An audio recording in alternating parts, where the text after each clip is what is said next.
నమస్తే, welcome to Liya news. YCP మళ్ళీ ఒక కొత్త బుక్ను లాంచ్ చేస్తుంది.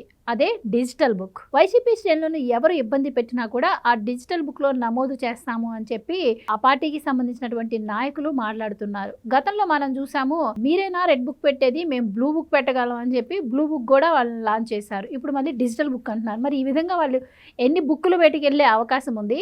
మరి మా పథకాలను కాపీ కొడుతోంది కూటమి ప్రభుత్వం అని ప్రచారం చేసిన వాళ్ళు, మరి రెడ్ బుక్ను వీళ్ళు ఎలా కాపీ కొడుతున్నారు అన్న ప్రశ్న కూడా ఉత్పన్నమవుతోంది. సో మరి అసలు ఏంటి డిజిటల్ బుక్ ఏంటి, దీంట్లో ఏం నమోదు చేస్తారు, మరి దీన్ని ఏ విధంగా చూడొచ్చు తెలుసుకుందాం. మనతో పాటు ఉన్నారు సీనియర్ జర్నలిస్ట్ దుర్గా కుమార్ గారు. నమస్కారం అండి. నమస్కారం గోవర్ధని, మన లియో వీక్షకులు కూడా. సార్, వైసీపీ మళ్ళీ డిజిటల్ బుక్ అంటుంది. మొన్నటి వరకు బ్లూ బుక్ అని చెప్పారు, మళ్ళీ ఇప్పుడు డిజిటల్ బుక్ అంటున్నారు. ఏంటి అసలు? అంటే సమావేశమైన ప్రతిసారి ఏదో ఒక బుక్ని అయితే లాంచ్ చేస్తున్నారు. మరి గతంలో వాళ్ళు పెట్టిన బ్లూ బుక్లో ఏం నమోదు చేశారు, మరి డిజిటల్ బుక్లో ఏమి వాళ్ళు నమోదు చేసుకోబోతున్నారు? ఇది రెడ్ బుక్కి ఆపోజిట్గా పెడుతున్నారు అనుకోవచ్చా? అసలు ఏంటి? దీనికి ఏం సంబంధం లేదమ్మా. డిజిటల్ అరెస్ట్ అని ఈ మధ్యలో దేశవ్యాప్తంగా వైరల్ అయింది. డిజిటల్ అరెస్ట్ అని చెప్పి కొంత మోసాలు చేసి కొన్ని లక్షలు కోట్ల రూపాయలు జనాల నుంచి మోసం చేసి జరుగుతున్న దోపిడీ దేశవ్యాప్తంగా ప్రచారం కూడా జరుగుతుంది. అయినా కూడా ఇంకా ఇప్పటికీ మోసపోతున్న వాళ్ళు ఉన్నారు. ఇప్పుడు ఆ డిజిటల్ అరెస్ట్ని మార్గదర్శకంగా తీసుకుని వీళ్ళు డిజిటల్ బుక్ పెట్టారనిపిస్తాం. అంతే తప్ప వీళ్ళు రెడ్ బుక్కో ఇంకో దానికో కాదు. రెడ్ బుక్కి సమాధానం బ్లూ బుక్, అది పెట్టేశారు, అయిపోయింది. డిజిటల్ అరెస్ట్కి డిజిటల్ బుక్, ఆ వైరల్గా అయిన సబ్జెక్ట్ని వీళ్ళు కూడా ఉపయోగించుకుంటున్నారు. వీళ్ళు ఎప్పుడు కూడా ఏదన్నా వైరల్ అయిన సబ్జెక్ట్ని ఉపయోగించుకోవటమే కానీ వీళ్ళు వైరల్ చేయలేరు దీన్ని. వాళ్ళంతటా వాళ్ళకి స్వతహాగా ఆలోచన రాదు, ఎవరో ఒకళ్ళని అనుకరించడమే. అనుకరించే ధోరణిలోనే ఇప్పుడు ఇది కూడా పెట్టారు. తర్వాత ఇంకోటి ఏంటంటే, ఇవాళ ఆయన పేరు నాని మాట్లాడిన మాటలు చూస్తే ఆయన కూడా జగన్మోహన్ రెడ్డి స్థాయికి పడిపోయాడు అనేది అర్థమవుతుంది. ఇంకా జగన్మోహన్ రెడ్డి కన్నా గతంలో కొంచెం బెటర్ ఎలివేషన్లో ఉండేవాడు పేరు నాని. జగన్మోహన్ రెడ్డి అంటే జీరోకి వచ్చేసాడు. ఇప్పుడు అతని పరిస్థితి కూడా అదే వచ్చింది. పేరు నాని అట్లా మాట్లాడటం చాలా మందికి ఎందుకు ఆశ్చర్యం కలిగిస్తుంది అంటే, పేరు నాని తండ్రి కొంచెం సెన్సిబుల్ పర్సన్. ఆయన ట్రేడ్ యూనియన్ లీడరు, అడ్వకేటు, జనంతో మమేకమైన వ్యక్తి పేరుని కృష్ణమూర్తి గారని. మంచి అడ్వకేట్ కూడా ఆయన. పేదలకు బాగా సహాయం చేసేవాడు. అందువల్ల ఆయన అంటే చాలా మందికి ఇప్పుడు కూడా బందర్ ఏరియాలో గౌరవం ఉంది. కానీ పేరు నాని మాట్లాడిన మాటలు చూస్తుంటే ఈ మధ్యకాలంలోనూ, మరి ఇవాళ మాట్లాడిన మాటలు చూస్తే ఇక పేరు నానికి జగన్మోహన్ రెడ్డికి ఏం తేడా లేదనేది అర్థమైంది. ఆయన మాట్లాడే దాంట్లో అర్థం ఉండదు, ఈయన మాట్లాడేదానికి కూడా అర్థం లేదు. ఈయన్ని చూసి భయపడుతున్నారంటాడు కూటమి ప్రభుత్వం. తర్వాత ప్రతిపక్ష హోదా లేకపోతే ఆయన ఏం మాట్లాడతాడని అంటాడు. ఎందుకు ఇవ్వలేదని అడుగుతున్నాడు. ఇస్తే ఆయన విమర్శలు చేస్తాడని భయపడుతున్నాడు అంటున్నారు. అసలు ప్రతిపక్ష హోదా అనేది మళ్ళీ అది చెప్పాడు.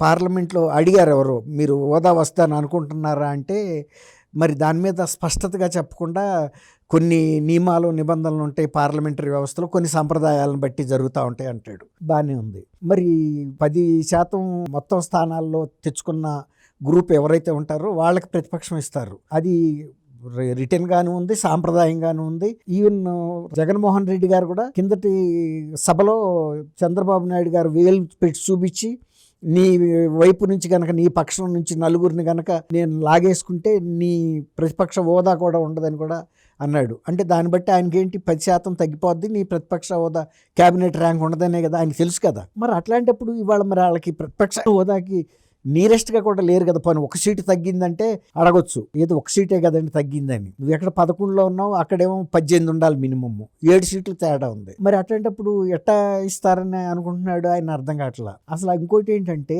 ఒక సభ్యుడు ఉన్న సందర్భంలో కూడా చెన్నమనేని రాజేశ్వరరావు గారు లాంటి వాళ్ళు, బీజేపీ విజయసాగర్ గారు లాంటి వాళ్ళు గత ఎన్టీ రామారావు గారు ముఖ్యమంత్రిగా ఉన్నప్పుడు అద్భుతంగా పనిచేశారు. ప్రతిపక్షం కన్నా కూడా ఎఫెక్టివ్గా పనిచేశారు. 1 or 2 మెంబర్సే వాళ్ళు ఉండేది, కానీ వాళ్లే అసలైన ప్రతిపక్షం లాగా తెలుగుదేశంకు వ్యతిరేకంగా పనిచేశారు. అంటే మనిషిలో క్యాలిబర్ ఉండాలి. మరి 11 మంది సభ్యులు ఆయన వెనకాల కూర్చుని ముందు వైఎస్ఆర్సీపీ పక్ష నాయకుడిగా మొదటి వరుసలో ఆయనకి సీటు దొరుకుతుంది, మాట్లాడొచ్చు కదా. ప్రతిపక్ష హోదా ఉందా లేదా అని ఎవరు అడుగుతారు? ఇప్పుడు మనం బయటకు వెళ్తామండి, మన ప్రవర్తన బట్టి అవతల వాళ్ళు విలువిస్తారు. అంతేగాని మీ బ్యాంక్ పాస్బుక్ లో ఎంత డబ్బులు ఉన్నాయో చూపించండి అని ఎక్కడన్నా ఎవరినన్నా అడిగి విలువిచ్చే వాళ్ళని మనం చూసామా? ఎవడకుంటే ఉంటే, ఉండకపోతే ఉండకపోతే. మనం ఇతరులతో ప్రవర్తించే తీరును బట్టి మనకు ఆ విలువ అనేది సమాజం ఇస్తుంది, గుర్తింపు ఇస్తుంది. అట్లాగే నువ్వు సభలో మాట్లాడితే ఆయన వైఎస్ జగన్మోహన్ రెడ్డి, దాన్ని బట్టి స్పీకర్ అయినా ఆయనకి ఆ గౌరవం ఇవ్వాల్సిందే. ప్రజలు కూడా అంటే ప్రజలు కూడా ఇప్పుడు ప్రశ్నిస్తున్నారు సార్. అసెంబ్లీకి వెళ్ళకపోవడం ఏంటి అసలు? ఆయన అడిగే డిమాండ్స్ కూడా కరెక్ట్‌గా లేవని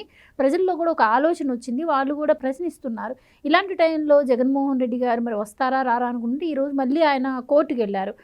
మీరు ప్రతిపక్ష హోదా ఇవ్వమని స్పీకర్‌కి చెప్పారు. స్పీకర్ అసలు దాన్ని అవాయిడ్ చేశారు. మీరు స్పీకర్‌పై చర్యలు తీసుకోవాలి అన్నట్టు జగన్మోహన్ రెడ్డి గారు మళ్ళీ ఈరోజు హైకోర్టుకెళ్లారు. అది కోర్టు ధిక్కార కేసు అన్నమాట. అంటే ఇది మళ్ళీ వాయిదా పడింది. కానీ ఆయనైతే ఈరోజు మళ్ళీ కోర్టుకెళ్ళడం జరిగింది. ఇప్పుడు స్పీకర్ మీదను వ్యవస్థల మీద కోర్టులకు వెళ్ళటం తప్ప సభలోకి వెళ్ళి మాట్లాడితే ఇన్ని రోజుల్లో ఆయనకి ఎంత పాపులర్ అయిపోయాడు, ప్రజల మనిషి అయిపోయాడు. ప్రతిపక్ష నాయకుడు హోదా ఉందా లేదా అనేది అవసరం అక్కడ. నువ్వు మాట్లాడే మాటలో విలువ ఎంత ఉందనేది, ప్రజల తరపున ఏం మాట్లాడావనేది మ్యాటర్. అంతేగాని నీకు ప్రతిపక్ష హోదా ఇవ్వాలి అని ఆయన హోదా కోసమే పోరాడుతున్నాడంటే అది అర్థం లేని విషయం. అందులో పేరు నాని లాంటి వ్యక్తి జగన్మోహన్ రెడ్డితో పోలిస్తే కొంత పరిపక్వత ఉందని చెప్పొచ్చు. పేరు నాని కూడా అదే బాటలోకి వెళ్ళిపోయాడు. అంటే ఆయనకి ఏదో పదవిస్తే ఏదో జరిగిపోతుందని. ఏం జరుగుతుంది? తర్వాత ఈ రోజు సమావేశంలో అందరం కలిసి రాజీనామా చేద్దామని నిర్ణయం కూడా తీసుకున్నారంటున్నారు. దీంట్లో ఎంతవరకు వాస్తవం ఉండే అవకాశం ఉంటుందంటారు? నేనైతే అనుకోను. ఒకవేళ కనుక నిజంగా అట్లాంటి నిర్ణయం తీసుకుంటే అది ఆత్మహత్య సదృశ్యమే అవుతుంది. ఇక ఒకసారి రాజీనామా చేసి వాళ్ళు ఏ పేరు మీద మళ్ళీ ఎన్నికలకు వెళ్తారు? ఆ 11 నియోజకవర్గాల్లో మిమ్మల్ని ఎన్నుకున్నాం కదా, ఆ 11 నియోజకవర్గాలకే జరుగుతాయి ఉప ఎన్నికలు. ఎన్నికలు ఎప్పుడు వచ్చినా సిద్ధమేనని కూడా అంటున్నాడు. అప్పుడే ఎవరు ఈయన పేరు నాని. అసలు ఆయన ఎన్నికలు ఎప్పుడు వచ్చినా రాజీనామా చేద్దామన్న ఉద్దేశంతోనే ఆయన వ్యాఖ్యలు అట్లా అన్నాడా? ఉప ఎన్నికల గురించి లేదు అంటే స్థానిక సంస్థల ఎన్నికల ఉద్దేశం కూడా అయ్యింది. నేను అనుకుంటున్నాను అసెంబ్లీ ఎన్నికల గురించి, లోక్సభ ఎన్నికల గురించి అంటున్నాడేమో అనుకుంటున్నా. ఒకవేళ అట్లా అనుకోవటానికి ఇప్పుడో 3.5 ఏళ్ళు పైన ఉంది ఇంకా అవటానికి. ఇప్పుడు నుంచే ఈయనకి అడావిడి ఎందుకు? అప్పుడు వచ్చినప్పుడు చేయొచ్చు అడావిడి. అసలు ఇప్పుడు గెలిచిన వాళ్ళు శాసనసభలోకి ఎందుకు వెళ్ళటలేదన్నది ఆంధ్రప్రదేశ్ ప్రజలకు అర్థం కాని ఒక $1 మిలియన్ ప్రశ్నగా ఉంది. నువ్వు మళ్ళీ రేపు వచ్చే ఎలక్షన్ల గురించి చెబుతున్నావు. వచ్చే ఎలక్షన్లో కూడా ఈ 11 మంది రావచ్చు, 4 రావచ్చు. అసలు ఇది చూసిన తర్వాత అసలు ఈ పార్టీ వద్దనుకోవచ్చు.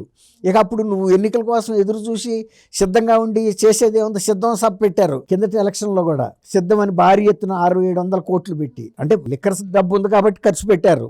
కానీ జనం కూడా సిద్ధపడ్డారు. అది ఒక రకంగా ప్రజలకు అలర్ట్ ఇచ్చారు. మేము ఎలక్షన్లో పోటీ చేయబోతున్నాం, మీరు సిద్ధంగా ఉండండి మా ఎన్నికల మీద జడ్జిమెంట్ ఇవ్వటానికి అని. వాళ్ళు అలర్ట్ అయ్యి కరెక్ట్ జడ్జిమెంట్ ఇచ్చారు. బాబు మీరు అక్కర్లేదు, ఆ సిద్ధం అని ఒక పిడికిలి బిగించి ముఖం మీద గుద్దేటట్టుగా ఒక ఇది పెట్టారు, ఫ్లెక్సీలు. అప్పుడు మేము ఎలక్షన్ ముందు ఆంధ్రప్రదేశ్లో చాలా రిమోట్ కార్నర్లో కూడా వెళ్తే చిన్న ఊళ్ళలో కూడా పెద్ద ఫ్లెక్సీలు. అసలు బాక్సర్లో గనక ఇట్లా గుద్దుకుంటారు కదా మొఖాల మీద, అలాంటివి పెట్టారు. ఇప్పుడు నేను ఎన్నికలకు సిద్ధమని ఈయన అంటున్నాడు. తర్వాత జగన్మోహన్ రెడ్డి గారికి ప్రతిపక్ష హోదా ఇచ్చినా ఇవ్వకపోయినా నాని గారు లాంటి వ్యక్తి చెప్పాలి, అయ్యా మనకు 11 స్థానాలు ఇచ్చారు, అవి కూడా ఎక్కువేను, మంచిదే. ఆ 11 స్థానాలతో కూడా యుద్ధం చేయొచ్చు, మనం వెళ్ళాలి తప్ప ఇది మనం ఇట్లా అవాయిడ్ చేస్తే ప్రజల నుంచి దూరంగా వెళ్ళిపోతామని చెప్పాల్సిన పెద్ద మనిషి కూడా పేరు నాని లాంటి వ్యక్తి మరి ఇంకా జగన్మోహన్ రెడ్డి గారు బాణీలోనే మాట్లాడుతున్నాడు. కాబట్టి వీళ్ళకి ఒక అంతర్మదనం జరగలేదేమో అనిపిస్తుంది వాళ్ళ సభలో. ఇప్పుడు విస్తృత స్థాయి సమావేశంలో అన్ని అభిప్రాయాలు రావాలి, వెళ్తే ఏంటి వెళ్ళకపోతే ఏంటి అని. వెళ్ళాల్సిన అవసరాన్ని కూడా కొంతమంది చెబితే అప్పుడన్నా కొంతమందికి టార్చ్ లైట్లు వెలుగుతాయి. ఓ నిజమే కదా, వెళ్ళకపోతే మనం ఇప్పుడు ఎలక్షన్కి ఎట్టా వెళ్తాం.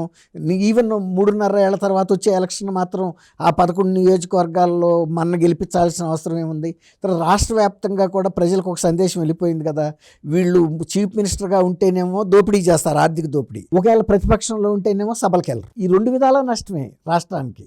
అదేమో దొంగకి తాళం చేయించినట్టు అవుతుంది అధికారం ఇస్తే. ఇది ఇస్తేనేమో పరారే దొంగ వెనకాల జనం పరిగెత్తినట్టు ఉంటుంది. ఇప్పుడు వాళ్ళ ఎమ్మెల్యేల వెనకాల వీళ్ళు పరిగెత్తున్నారు జనం, వెళ్ళండిరా అని. మేము వెళ్ళమో అని వాళ్ళు. ఈ జనం ముందేమో ఎమ్మెల్యే పరిగెత్తడం, వెనకాల నియోజకవర్గ జనం. ఇది రోజు ఒక హైదరాబాద్లో 10 రోజుల నుంచి వర్షం పడుతుంది చూసారా, ఈ తంతుగా ఉంది ఆంధ్రప్రదేశ్లో. ఇది ఎలక్షన్ అయిన దగ్గర నుంచి వెళ్తారా వెళ్ళరా, దీని మీద బెట్టింగులు, దీని మీద చర్చలు కానీ వెళ్ళటల్లా. తర్వాత వెళ్ళకపోయినప్పుడు షర్మిల గారు కూడా అంది, మీరు వెళ్ళకపోయినప్పుడు ఎమ్మెల్యేలుగా ఎందుకు, మీరు పక్కకు తప్పుకుంటే ఆ 11 మంది కొత్త వాళ్ళు వస్తారు, వాళ్ళన్నా వెళ్ళి ఆ నియోజకవర్గాలకు న్యాయం జరుగుతుందని. ఇది ఎందుకు ఆలోచిస్తలేదు? విస్తృత స్థాయి సమావేశం అంటే ఒక వ్యక్తి చెప్పింది అందరూ ఫాలో అవటం కాదు, 10 మంది చెప్పిన అభిప్రాయాలని విస్తృతంగా చర్చించడం. లాభ నష్టాలు ఏంటి, వెళ్తే లాభం ఏంటి, వెళ్ళకపోతే నష్టం ఏంటి, ఇవన్నీ కూడా జరగాలి. అప్పుడు మేధోమథనం జరిగి వెళ్తేనే మంచిది అనే ఒక అభిప్రాయం అన్న వచ్చే అవకాశం ఉంటుంది. జగన్మోహన్ రెడ్డి వెళ్ళటానికి ఎస్టేట్ చేస్తున్నాడు, భయపడుతున్నాడు, ఆయన్ని ఈ భయంలో ముందుకు దోస్తే ఏమవుతుంది అని వీళ్ళు సపోర్ట్ చేస్తున్నారు. భయపడుతున్న వ్యక్తిని ముందుకు తోయలేరు కదా. తర్వాత ఆయన ఏమంటున్నాడు, ఓ 10 మంది కనుక మీరు వెళ్తే నేను రామచంద్రారెడ్డిని పంపిస్తాను మీ వెనకాల, పెద్దిరెడ్డి రామచంద్రారెడ్డి అని. అసలు ఇట్లా వెనకాల ఎమ్మెల్యేల వెనకాల మనిషిని పంపటం ఏంటో మరి తెలియదు. పార్టీ తరపున ఒక్కటి గెలిచినా కూడా పుల్లాగా వెళ్ళి పోరాడతారు అసెంబ్లీలో ఎవరు కొట్టరు ఎవరిని. తర్వాత గతంలో లాగా వీళ్ళు అన్నాడు కదా, మేము 151 మంది మేము లేచి నుంచుంటే మీరేమైపోతారని జగన్మోహన్ రెడ్డి అన్నాడు. అట్లా లేచి నుంచోవటం లేకపోతే ఎగబడి కొట్టడం ఎక్కడ జరగదు. ఒక అభ్యర్థి ఉన్నా కూడా, ఒకే క్యాండిడేట్ సభ్యుడు ఉన్నా కూడా ఆ సభ్యుడికి కూడా దాదాపు వీళ్ళకి ఎంత విలువిస్తారో ఆ ఒక్క సభ్యుడికి అంత ఇస్తారు. ఎందుకంటే ఒకే ఒక్కడు ఏ పార్టీ అన్నా కానీ ప్రజల తరపున ప్రతిపక్షం స్పీకర్ కూడా వాల్యూ ఇస్తారు. తర్వాత వీళ్ళు కూడా అతను ఏమైనా భయపడతాడేమోనని, నువ్వేం భయపడొద్దు, మమ్మల్ని చూసి నువ్వు ధైర్యంగా రా, నిన్నేం చేయము అని ఒక నైతిక ధైర్యం కూడా ఇస్తారు. అట్లా 2-3 సార్లు ఎక్కువ ప్రాధాన్యత ఇచ్చేటప్పటికి అతనికి కూడా ధైర్యం వస్తాయి, వీళ్ళు నన్ను ఏం చేయరని. అట్ట కాదు, వీళ్ళు ఏంటో మేము ఎక్కువ మంది ఉంటే కొట్టేస్తాం అనే ఒక దృక్పథంతో ఉన్నాడు ఆయన ఆ మైండ్ సెట్లో. ఇప్పుడు మేము 11 మంది ఏమన్నా 164 మంది వాళ్ళు ఉన్నారు కాబట్టి వాళ్ళు మా మీదకి వస్తారేమో, కొట్టేస్తారేమో అని ఒక భ్రాంతులు. ఇవన్నీ ఒక మానసికమైన వికలమైన మనసు ఉండాలకు వస్తాయి. అదే మానసిక ధైర్యం ఉండాడు, ఎవరికి భయపడ్డావు, ఒక్కడైనా వెళ్తాడు, 1 మ్యాన్ ఆర్మీ లాగా. వీళ్ళకి ఏంటంటే అవన్నీ గతంలో వాళ్ళు కొట్టాలనుకున్నారు కదా వీళ్ళని 22 మందిని, అట్లా వాళ్ళు కూడా మన కొడతారన్న భయానికి అవాయిడ్ చేస్తున్నారు అనిపిస్తుంది. Thank you so much. Thank you అమ్మ గౌర్ని మన వీక్షకులు. Please subscribe to Leo News for more videos.